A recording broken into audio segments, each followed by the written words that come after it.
Hello everyone and welcome to Skill Bus. आज की इस पर्टिकुलर वीडियो में हम एक बहुत ही इंटरेस्टिंग टॉपिक को लेकर डिस्कस करने वाले हैं जिसका नाम है स्पेक्यूलेशन। हम लोग अक्सर सुनते हैं फाइनेंस की दुनिया में ये स्पेक्यूलेशन वर्ड का इस्तेमाल होते हुए। कभी कभी हम लोग स्टॉक मार्केट की न्यूज में भी ये सुनते हैं कि मार्केट को लेकर एक पॉजिटिव स्पेक्यूलेशन किया जा रहा है, मतलब कि मार्केट आने वाले टाइम में ऊपर जाने वाली है। कभी कभी ये बोला जाता है कि मार्केट को लेकर बहुत ही बेयरिश स्पेक्यूलेशन चल रहा है, मतलब मार्केट नीचे जाने वाली है, ऐसे लोग स्पेक्यूलेट कर रहे हैं। ये स्पेक्यूलेशन का एक्चुअल मतलब क्या है, स्पेक्यूलेशन इन्वेस्टमेंट से कैसे अलग है, यही सारी चीज हम लोग अच्छी तरीके से जानेंगे। सबसे पहले ये चीज हम लोग डिस्कस कर लेते हैं कि स्पेक्यूलेशन एग्जैक्टली होता क्या है। सिंपल भाषा में स्पेक्यूलेशन का मतलब होता है अंदाजा लगाना, ठीक है। अब फाइनेंस की दुनिया में जब भी शॉर्ट टर्म में कोई तरह का अंदाजा लगाया जाता है, कोई भी एक र्यूमर या फिर किसी भी न्यूज के चक्कर पे कोई भी तरीके का अंदाजा अगर लगाया जाता है, that is what is speculation. अब हम लोग स्टॉक मार्केट को लेके बहुत सारे स्पेक्यूलेशन चलते रहते हैं। क्यों? क्योंकि बहुत सारे रिटेल इन्वेस्टर्स स्टॉक मार्केट में इन्वेस्ट करते हैं, और जो इंसान इन रिटेल इन्वेस्टर्स की इमोशंस को समझ के कि आने वाले टाइम में किस चीज का डिमांड ज्यादा होने वाला है, आने वाले टाइम में किस चीज का डिमांड कम होने वाला है, ये सब का अंडरस्टैंडिंग करके जो शॉर्ट टर्म में अपना प्रॉफिट्स कमाता है, उसी को स्पेक्यूलेटर बोला जाता है। और ये जो प्रोसेस है जिसमें अंदाजा लगा के आप शॉर्ट टर्म में अपना प्रॉफिट कमाते हो, इसी को स्पेक्यूलेशन बोली जाती है। ये इन्वेस्टमेंट से कैसे अलग है और इसमें क्या क्या पैरामीटर्स हैं, अब धीरे धीरे सारी चीज जान लेते हैं। देखो, स्पेक्यूलेशन में 3 इंपॉर्टेंट पैरामीटर्स हैं जिससे आप डिसाइड कर सकते हो कि कितने तरीके का स्पेक्यूलेशन हो रहा है। सबसे पहला जो पैरामीटर स्पेक्यूलेशन के साथ बहुत ही ज्यादा कनेक्टेड है, दैट इज फाइनेंशियल ट्रांजैक्शंस। अब फाइनेंशियल ट्रांजैक्शंस मतलब क्या है? बाइंग और सेलिंग। 2 तरीके का स्पेक्यूलेशन होता है। एक होता है बुलिश स्पेक्यूलेशन, मतलब कि आप समझते हैं कि कोई पर्टिकुलर स्टॉक प्राइस जो है आने वाले टाइम में उसका प्राइस बढ़ने वाला है for a given short period of time from now, ठीक है। तो बुलिश स्पेक्यूलेशन में आप क्या करते हो? बुलिश स्पेक्यूलेशन में आप सबसे पहले कोई भी सामान को खरीदते हो, you buy it in this part and then you sell it after certain amount of time. That is what bullish speculation is all about. When you hold it, ठीक है, इसको आप कम प्राइस में कमाते हो एंड कम प्राइस में इसको आप बाय करते हो and then you sell it at a higher price. This is what bullish speculation is all about. और दूसरा और एक तरीके का स्पेक्यूलेशन होता है जिसको बियरिश स्पेक्यूलेशन भी बोला जाता है। तो उसमें क्या होता है, आप गिरती हुई प्राइस से भी पैसा कमाते हो। कैसे कमाते हो?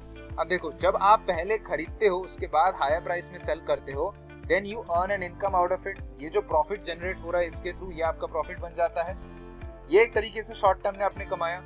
और अगर पहले आप कोई चीज को सेल करके वापस बाय करते हो, जिसको शॉर्ट भी बोला जाता है, शॉर्ट सेलिंग भी बोली जाती है, वो होती है बियरिश स्पेक्यूलेशन में यूज किया जाता है। तो एक बियरिश स्पेक्यूलेटर करता क्या है, आज के डेट में जो ये है, इस डेट में क्या करेगा, वो सबसे पहले एक शेयर उधार में लेगा, जिस शेयर को लेकर उसको लगता है कि उसका डिमांड घटने वाला है, उसका प्राइस नीचे जाने वाला है and is very sure of it. तो वो क्या करेगा, वो किसी से शेयर को उधार लेगा और आज के आज मार्केट में उस शेयर को बेच के उसका पैसा ले लेगा।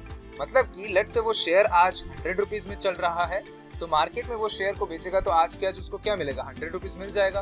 और वो शेयर बॉर्डर शेयर है, याद रखना, वो शेयर उसने अपना शेयर को नहीं बेचा है, जो शेयर को होल्ड कर रहा है उसको नहीं बेचा है। Is basically selling something that he does not own at the first instance, ठीक है। उसके बाद after certain moment of time जब प्राइस गिरा and he could understand that उसका जो स्पेक्यूलेशन था वो सही था, तो इस टाइम में वो क्या करेगा, लेट्स से मार्केट का प्राइस गिर के 50 हो गया है, तो 50 रुपए में वो इसको खरीद लेगा। तो पहले उसको 100 मिला था, अभी 50 में खरीदेगा तो 50 उसके पॉकेट से जाएगा। सो ऑल ओवर उसका टोटल प्रॉफिट कितना जनरेट होगा, 50 का जनरेट होगा profit in a falling market. These are known as bearish speculation. This is known as bearish speculation and that is how you earn profit out of a falling market. इस चीज के बारे में आपको थोड़ा बहुत आइडिया पहले से होगा आई गेस, ठीक है। उसके बाद हम लोग सेकंड पैरामीटर देखते हैं। स्पेक्यूलेशन में रिस्क्स बहुत ज्यादा इन्वॉल्व होती है। This is the important parameter that we need to understand कि स्पेक्यूलेशन में जो रिस्क का लेवल होता है बहुत ज्यादा हाई होता है। अगर आपका स्पेक्यूलेशन गलत हो जाता है, you face a lot of losses as well, ठीक है। तो ये बहुत ही, जिसको मार्केट का अच्छा एक्सपीरियंस है, अंडरस्टैंडिंग है, वही शॉर्ट टर्म में ये चीज करने का सोचेगा। And the last thing is time, ठीक है। टाइम यहाँ पे बहुत ज्यादा शॉर्ट रहता है, स्पेक्यूलेशन कभी भी लॉन्ग टर्म में नहीं होती है। तो अभी तक आपको अच्छी तरीके से समझ में आ गया है कि स्पेक्यूलेशन क्या होता है। Now it's time to understand the difference between speculation and investment, ठीक है। तो स्पेक्यूलेशन और इन्वेस्टमेंट के बीच में क्या डिफरेंसेस है, इस चीज को समझने के लिए I will take a very easy and a very generic example. Let's say आप कोई पर्टिकुलर प्लॉट आज खरीदे 10 लाख रुपए से, you bought a plot out of 10 lakh. आपने क्यों किया? ये 10 लाख रुपए आपने एक तरीके से इन्वेस्ट किया ताकि इस पर्टिकुलर प्लॉट में आप कुछ ना कुछ अपना काम करके अपना बिजनेस बना सके। ठीक है, तो आपने 10 लाख से एक प्लॉट खरीदा, एक लैंड खरीदा। उस लैंड में आपने क्या किया, उसमें आपने 1000 मैंगो ट्रीज बिठाए, 1000 मैंगो ट्रीज बिठाए, और उसको करने के लिए भी आपका और 1 लाख रुपए गया। ठीक है, तो 11 लाख आपका टोटल रुपया गया आज के आज इन्वेस्टमेंट। ठीक है, और आप ये क्यों किए? क्योंकि कल जब वो आम का पेड़ बड़ा हो जाएगा, फिर आप मार्केट में उसको बेचोगे, तो उसके थ्रू आप इनकम जनरेट कर पाओगे continuously for a long amount of time. तो सोच लो 10 इयर्स के अंदर आप 30 लाख का इनकम जनरेट कर लिए। तो 30 लाख का आप इनकम जनरेट किए 11 लाख का इन्वेस्टमेंट करके। तो ये जो आप एक तरीके से फंडामेंटल एनालिसिस करके उस पर्टिकुलर लैंड में आप गए, उसका एनालिसिस किए कि किस तरीके से इस लैंड में मैं अपना कुछ बिजनेस चलाऊंगा तो उसके थ्रू मैं इनकम जनरेट कर पाऊंगा, एक प्रॉपर पेपर पेन का वर्किंग करके आपने क्या किया, ये इन्वेस्टमेंट किया, right? This is known as investment.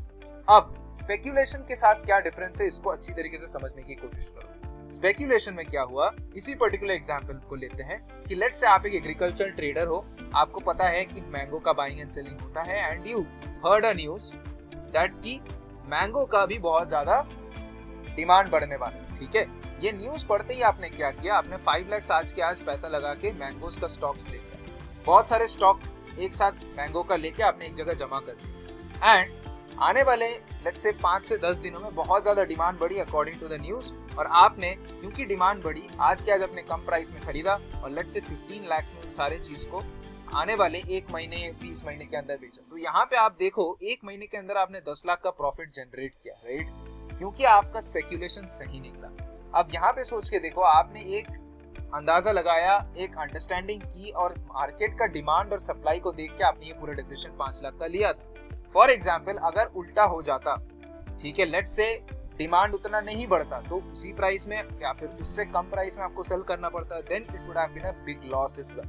But investment की सिचुएशन में वो नहीं होने वाला है। इन्वेस्टमेंट एक फंडामेंटल एनालिसिस आपने किया है over a period of 10 years. तो ऐसा तो नहीं है 10 साल तक पूरा उस फ्रूट का डिमांड नहीं रहेगा, कभी ना कभी डिमांड आएगा, और उस बेसिस में आपका जो भी इन्वेस्टमेंट हुआ है उसका ब्रेक थ्रू हो जाएगा, उसका कॉम्पेंसेशन आ ही जाएगा।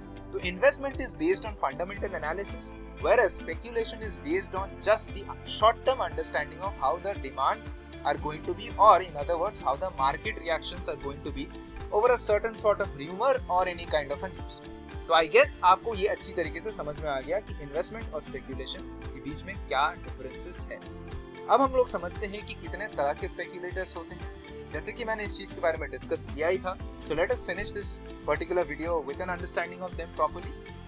एक होता है बियरिश स्पेक्यूलेटर। बियरिश स्पेक्यूलेटर का काम होता है कि गिरती हुई मार्केट से पैसा बनाना, और दूसरा होता है बुलिश स्पेक्यूलेटर। मतलब इसको हमेशा क्या करना होता है कि होल्ड में अभी कम दाम में खरीद लेना है, एंड आने वाले टाइम में इसको बेच देना है। लास्ट वाला जो मैंगो एग्जांपल था, गेस करो वो बेयरिश स्पेक्यूलेटर था कि बुलिश स्पेक्यूलेटर था?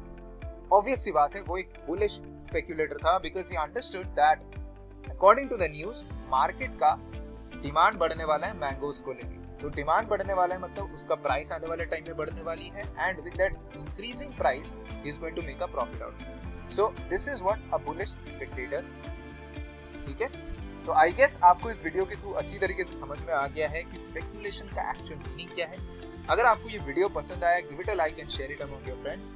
और आपको किसी भी तरीके का ओपिनियन है, कोई सुझाव है, किसी भी तरीके का डाउट है, कोई भी ऐसा टॉपिक है फाइनेंस रिलेटेड जो आपको जानने की जरूरत है, जिसको लेके आप थोड़ा सा कंफ्यूजन में हो, तो वो सारे चीज आप कमेंट कर सकते हो। We'll surely bring videos of that by reading your comments. Thank you so much. Stay healthy and stay safe.